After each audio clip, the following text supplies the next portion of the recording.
host, Carla Garrick.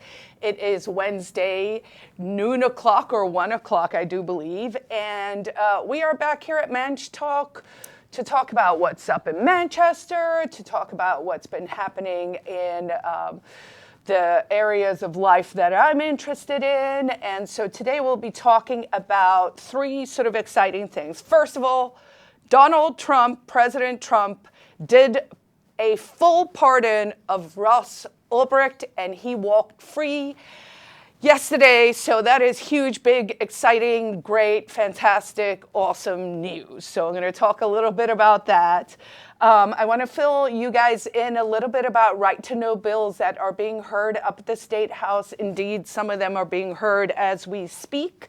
So unfortunately, I am here and not there, but lots of our members from Right to Know New Hampshire, which is a bipartisan, nonpartisan, concerned citizen group that just really wants to hold our government, both state and local government, accountable. So we'll talk a little bit about some Right to Know bills coming up, and just generally sort of some life stuff. But what I thought I would kick off with first is, guess who knocked on my door at like 12:30 a.m. last night? The Manch PD. Oh, Carla, what did you do? Well, I did nothing. My husband did something stupid, and by which I mean he lost the car keys while walking the dog on the river trail down in the Piscataqua River Park, which is a beautiful park here on the west side of Manchester. If you haven't spent time there, I highly recommend you do. It's the kind of park where if you discover it, you kind of wish no one else would know about it, but I am sharing it with you guys so that you can check it out as well. If you know where the West Side Arena is for the skating, you can park there, you can jump onto the rail trail there, going either up to Goffstown, over the pedestrian bridge, or there are some non-rail trail, just sort of normal trails. And so we have a couple of favorites we do that are off trail where we can take the dog off leash as well. And I guess he was futzing around there. It was his turn to walk the dog yesterday, and somehow lost the car key. And of course, you know how life is. Now we can't find the other car key, which is somehow my fault, but it is not. And so we often park on this cul-de-sac. We call it the red truck street because there's a red truck there. And we know those people, and they're very neighborly. And they were concerned when the car was still there and there was no husband, no dog, so I guess they ended up calling the police. I actually just got back from walking the dog there, so I went to park and ran into the red truck driver. And he was like, I'm so sorry, it was my parents. They were really concerned. So I will say the following. No one wants the cops knocking on their door after midnight. Never a pleasant experience. Still curious about why, you have to do the, hard, aggressive double banging that is just a very scary way to wake up. Went to the door, sort of realized what was going on. They asked to see his ID, realized, oh, he's home. There's no real crisis here. I don't know if they were even maybe possibly, doing a manhunt down by the river before just checking. Anyway, long story short, all is well. I will say I think the police handled it quite professionally. Again, maybe come in with a softer knock. No one, wants to be like, well, what's going on? What's going on? So that was scary, but all is well. So great. All right. Let's talk a little bit about Ross Ulbricht being freed and what that means for the other crypto pioneers here, both in New Hampshire, Ian Freeman, who was sentenced to 8 years in federal prison for the charge of conspiracy to money launder, which frankly, if you follow it to its logical conclusion, should include every bank CEO or manager in the world, because I'm pretty sure all banks are also used to launder money. So are we now going to punish the middleman or the person just creating the tool or what? So that's Ian Freeman. And then, of course, Roger Ver, who is the author of this book, Hijacking Bitcoin, The Hidden History of Bitcoin. So what happened with Ross? Well, let me tell you guys. So we did a press conference last Thursday up at the State House, and for folks who are curious about that, please do go. You can find it on my website, carlagericke.com. That is CarlaGericke.com. There's probably a decade worth of work and activism and stuff on there that you can noodle through if so inclined. But there is, a lot of backstory about Ross over the years. And then there is a video of the press conference we did last Thursday at the State House. We did get some media out of that, and the idea there was both to place pressure on President Trump to keep his word. He said he would pardon Ross Ulbricht day 1. It was day 2, so technically, you were a little late, but we'll take it. Thank you, thank you, thank you. And I saw a photo of Ross walking free. And this is a man who went to prison when he was 26 years old, who was facing double life sentence without the chance of parole, plus 40 years for building a website. Now, I want you guys to really think about these things, think it through critically. What do you think someone should have done in life in order to get a double life sentence without the chance of parole? So you're saying this person is so rotten they can't even be reformed, there's no hope, right? Or in the case of Roger Ver, where they are saying, well, he's going to go to prison for 109 years. So if you're sending someone to prison for their lifetime or for 100+ years, what do you think they should have done? Should they have murdered, the equivalent of the amount of people that, the FBI killed at Waco? Would that be a fair number? Or can you simply, based on the sentences that these people are facing, logically for yourself discern that something else is afoot? And what is that something else that is afoot? So what is afoot is that these crypto pioneers are the people who are trying to fix the problems of the federal government, including, amongst other things, the war on drugs, which is a war on people. And so yesterday, this tweet was dropped by Donald J. Trump, the real Donald Trump. I think it went out on Truth Social, and then it gets posted on X afterwards. So it says, I just called the mother of Ross William Ulbricht to let her know that in honor of her and the libertarian movement, which supported me so strongly, it was my pleasure to have just signed a full and unconditional pardon of her son, Ross.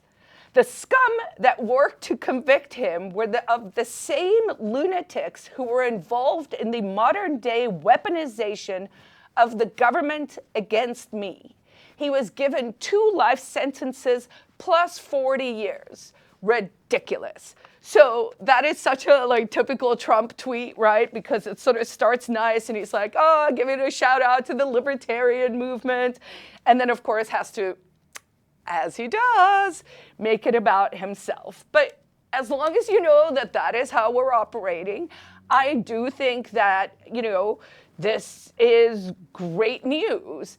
I think that obviously Lynn, who did so much work on behalf of her son. I mean, if you ever are going to end up in prison for life, you want that lady in your corner. But But I think, I wanted to point out here where he talks about the libertarian movement. So the backstory there, of course, is lots of free staters and small L libertarians here in New Hampshire had been supporting Ross for many years. I actually followed the case from before he was sentenced, and initially platformed Lynn, and then felt very strongly once I saw this sort of abuse of our criminal justice system to not try and right a wrong or to actually try and punish someone who murdered someone or raped someone or physically harmed someone, but all these sort of fake bureaucratic crimes that are being created. There's a great book called 3 Felonies a Day. It was written by an author down in Massachusetts. I don't recall his name right now, but where he talks about every one of us commits at least 3 felonies a day. And I'm not saying, someone like me who might want to push the boundaries of life a little bit, like literally if you're granny at home and you're watching this, you're probably breaking,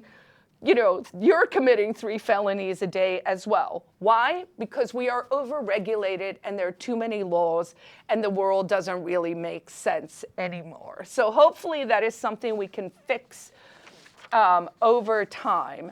So the photo I saw of Ross leaving prison was him in like gray scrubs, so sort of prison sweats, carrying this beautiful little green plant. And I thought, what a beautiful metaphor just for what hopefully will transpire out of this. Many of us thought he would only get a commutation or some kind of for time served, but this full and unconditional pardon is really meaningful because that means he could, if he has the appetite to, go back and really be a leader in the crypto space and really, help take the ideas that he initially had, which again was to reduce the harm of the war on drugs, the harm of prohibition of drugs, because most of us understand that alcohol prohibition led to, bathhouse gin that made you blind and harmed you. Why? Because everyone was just like making it, secretly and there were no controls. And the same thing applies across the board with the drug war. There is really no reason that people should be overdosing. I mean, if people actually knew what they were ingesting when they were ingesting it, wouldn't that be better than pretending it's not happening, right? Like there's this ostrich head in the sand thing happening that just does not serve society as a whole. So hopefully he will pick up the mantle. Hopefully he will pick up the mantle for Ian Freeman here in the Free State, who I believe has a appeal hearing on the 4th or the 5th of February that will be up at the federal court in Concord. And I will let you guys know the actual date next week. And then with Roger, who of course is facing extradition to the United States, is currently with an ankle bracelet and has to check in, every 2 days with the Spanish Inquisition in Mallorca, Spain. So, now that we know Trump has the appetite to do the right thing, hopefully we can get eyeballs, people signing the petitions. If you want to sign them for Ian, it is freeiannow.org. And for Roger, it is freerogernow.org. So please do go and sign those petitions and support the people who are actually trying to come up with creative solutions to the problems created by the state. Just one last thought on this Trump LP, the Libertarians gave me support. It is true. I wanted to run through some numbers. So back in 2016, the LP, when Gary Johnson was running, and Gary ran twice, so he ran in 2012, and then he ran again in 2016. So in 2016, Gary Johnson got 3.3%, and that's how much the LP party got out of the whole vote total. In 2020, when Joe Jorgensen ran, the LP only got 1.2%. But here's the important part. What the LP did very successfully is invite Trump and RFK and some actual and Vivek, like some real players to the LP convention. So for once, they kind of took themselves seriously. And there was horse trading. There was, it was like, hey, we think we can get libertarians to vote for Trump if you promise to free Ross. And half the people were like extremely skeptical, right? Like trust no one, whatever. But I've always been in the group where I was like, we have to have hope. We have to work with the people who can make these decisions. He had appealed to the Supreme Court and that got turned down. And really the final thing was, can we get this pardon or can we get clemency? And by holding out hope, we did. So in 2024, the LP only drew 0.42% of the vote. So I think it is fair to say that at least 3%, if not more, because I think some people came out of the woodwork to actually just vote. And I know for at least people who contacted me, I had several friends who are like, ANCAPs and they don't vote anymore. They believe voting is violence, who actually did. They came out and they voted for Trump, and Trump kept his word. So I'm pretty optimistic about what's going to be coming up for this administration, but it will be interesting that coin he did. I have some thoughts on that. Maybe we can discuss over the weeks to come, because perhaps we are starting to move into the openly oligarch stage of things, which in my opinion would be better than this thing where we're pretending that everyone's noble while everyone's just in there becoming millionaires. I mean, look at Nancy Pelosi. How do you go in with a $400,000 salary, which is already a big salary, and walk out, multi-millionaire? So the shenanigans are there. They're all corrupt. So maybe we just make it more obvious. We cut out the middlemen, we cut out the dark money, and we just say every candidate should have their own meme coin. If you want to fund your candidate, you buy their coins, and we just literally turn it into what it really is. I would much, much rather look at Congress and they are all wearing their sponsorships and they're like, sponsored by Big Oil, sponsored by Big Education, like whatever it is, so that we know what they're up to, because they're not really there to do anything for you and me. They're there to support their special interests. Now, what will be interesting is I don't think libertarians or the big tech crypto crew and everything, we've never been the popular kids at the party, right? So I was thinking when I was driving here how that's going to play out, because technically, as we can call things big oil, or we could say, the green industries, which kind of hijacked Congress for the last 20 years with their bad tech and bad science and all of that. I was like, man, I think, the crypto and the tech kids are up to bat, and that's going to be interesting. Are we going to make it better? Are we going to make it worse? I hope we make it better, but we're going to have to keep our eyes on that.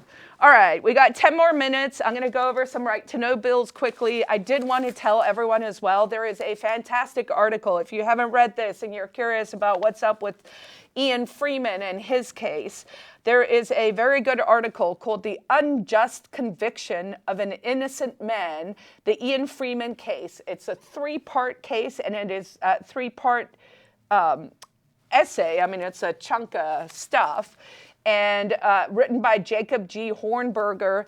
And if you want to kind of understand what is going on in that case, because sometimes you read these things and you're like, well, clearly this guy must have done something really horrendous if he's going to jail for 109 years. And it turns out, no, it's just all bogus. And that was what happened to Ross as well. So I want to talk actually a little bit about this too, is President Biden, when he left office, right, he gave a bunch of people a bunch of pardons. Let's see, who did he pardon? He pardoned Fauci. He pardoned the J6 committee that we know actually lied, hid evidence, hid testimony, framed things incorrectly. He pardoned some general who was involved with the J6 stuff, and he pardoned his own family.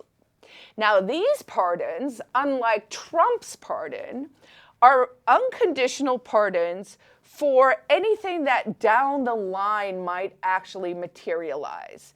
Whereas with Trump's pardon of Ross is righting a wrong. And I think this is really important for people to understand. Forget about who your team is. All of us should be team humans. All of us should be team do the right thing. It shouldn't be like, oh, we let it slide when it's our guy. We should be very consistent. So with Fauci, who I believe is criminally insane, to be honest, but I do believe in order for society to heal, we are going to have a reckoning about what the TF is going on with vaccines.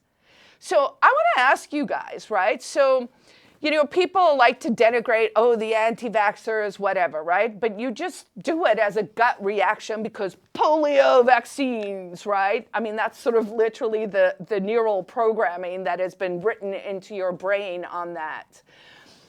But the reality is something is going on, and something is making an incredible amount of children quite sick.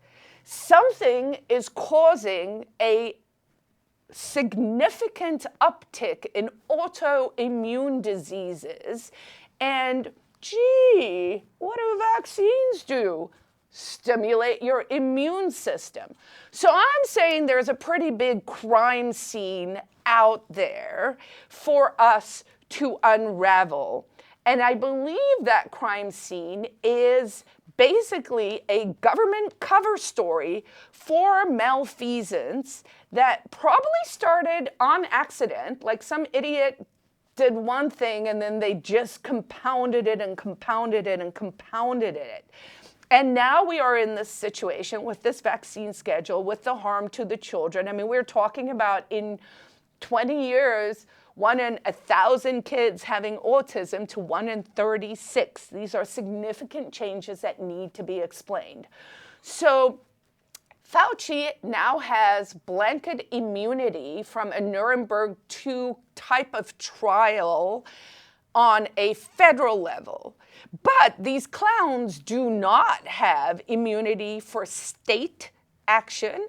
So if the state of New Hampshire had the appetite, we could probably do a trial here. But what I'm hopeful we can actually do, given technology and given the way the world is shaping up, is let's get a group of people together who want to do a Nuremberg 2 type trial. And maybe we just start running it on X and we start doing it informally until we build it. And then once we have a really cohesive and cogent case, that could be presented to people in a way that they might understand and also be persuaded. That could be kind of interesting. So I know Fauci thinks he got away with it, but I think there are a few ways we can get some accountability for, a long career of really questionable stuff. All right, I only have 4 minutes left, so I don't even know what I'm going to do with the right to know stuff. The following bills are all up for this week. Basically, it's all just tweaking very technical things. So it'd be things like, you have to HB 265, you require that a public body's meetings minutes include the start and the end time and who the minute taker was, right? Because a lot of sins are now being hidden in very cryptic meeting minutes. that make it almost impossible to know what actually occurred. So there's a whole litany and list, and I'm not going to feel that bad that I rambled on about my favorite subjects, because all of these are being heard today, so you in any event would not be able to go up there. But let's see, there are 1, 2, 3, 4, 5, 6, 7 current right to know bills being heard. One that is kind of exciting that we should keep our eye on is HB 313 relative to non-public session. And this is basically if they use the reputation exception, whereas they're like, hey, we're going to trash talk you, so we're going to go into non-public session. You are now allowed to request that they have to trash talk you in public. So I think that's a win for transparency, but we'll see how that one does. So I think that's pretty much it for this week. I want to leave you guys with this note. You know, what the whole Ross thing actually taught me is the following. Find the things you're passionate about and then treat it like a dog with a bone. Perseverance is how we fix wrongs. And sometimes you just have to pick the thing that you're not willing to let go of. Now, of course, in life, the entire challenge is figuring out and how to balance that stuff.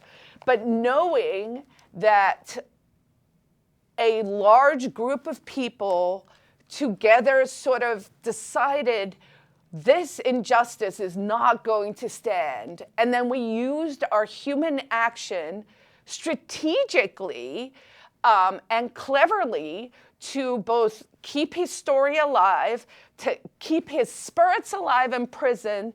I went back through my memories and I was like, wow, like Christmases and birthdays, and I put up a post and it would get hundreds of likes and people would send in letters and just that sort of human thing, right?